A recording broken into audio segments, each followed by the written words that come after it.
The village nestled deep within whispering pines knew Elara not by grand deeds, but by the gentle magic woven into feathers, sinew, and willow. Her small cottage, perpetually smelling of dried lavender and cedar smoke, sat slightly apart, embraced by ancient trees inside.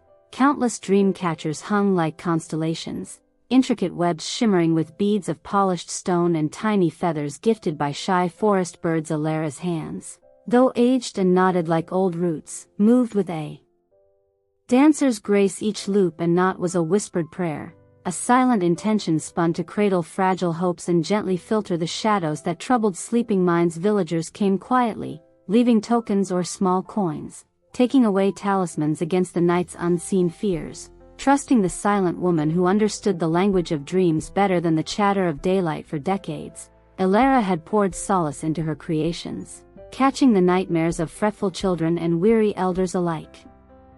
Yet, her own nights remained haunted. Deep within her heart lay a quiet chamber locked away, holding the memory of a laughter that once filled her cottage, of small hands eager to learn her craft, silenced too soon by a swift summer fever. She wove protection for others, but the sharpest thorns of her own sorrow always pierced through, leaving her own sleep fractured and filled with echoes of a joy turned irrevocably to ache. The vibrant feathers she used seemed duller in her own hands when she thought of the child who would never weave beside her, the silence a constant companion heavier than any winter snow. One twilight, as fireflies began their hesitant dance outside her window, a small figure lingered near her gate. It was Finn, the miller's grandson. His usual spark dimmed. His eyes, red-rimmed, held a depth of sadness that seemed too vast for his 8 years. He clutched a single, slightly rumpled robin's feather. Grandmother says.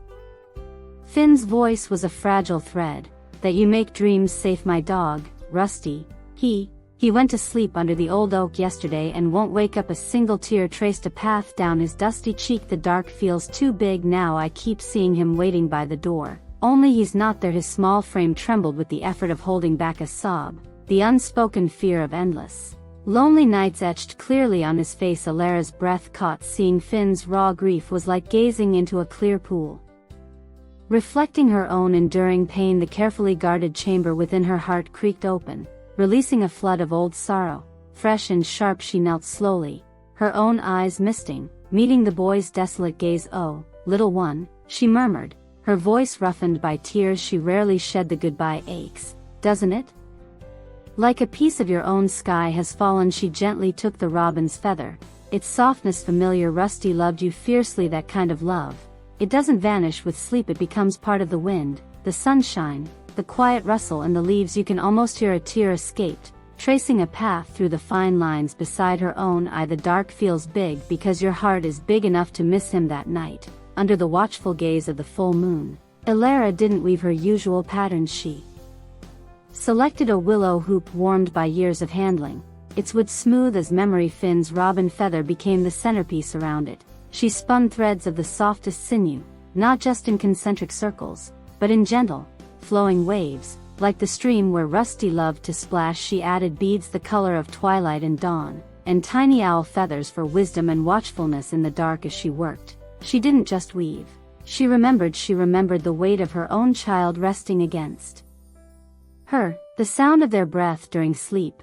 the devastating silence that followed. She poured that memory, not as poison, but as medicine, a testament that love persists even through the deepest loss. Each knot held a whispered wish for Finn, for dreams filled with warm fur and wagging tails, for the sharp edges of grief to soften into gentle remembrance. Finn slept clutching the new dream catcher that night. His sleep wasn't empty. He found himself standing in a sun-drenched meadow bathed in golden light, far brighter than any ordinary day. There, bursting through tall, shimmering grass with joyful abandon, was Rusty. His coat gleamed, his eyes sparkled with familiar mischief, and his tail wagged a frantic, happy rhythm that stirred the very air. No words were spoken, but a wave of pure, unconditional love washed over Finn, warm and solid as sunshine itself. Rusty playfully nudged his hand, a feeling so real Finn could almost feel the damp nose and soft fur, before turning and bounding towards a distant, invitingly warm light. Finn awoke not with a sob, but with a profound sense of peace, a warmth lingering in his chest where the icy fear had been. The raw hole remained, but it felt lined now with something soft and comforting, like the memory of Rusty curled beside him word of Finn's peaceful night spread.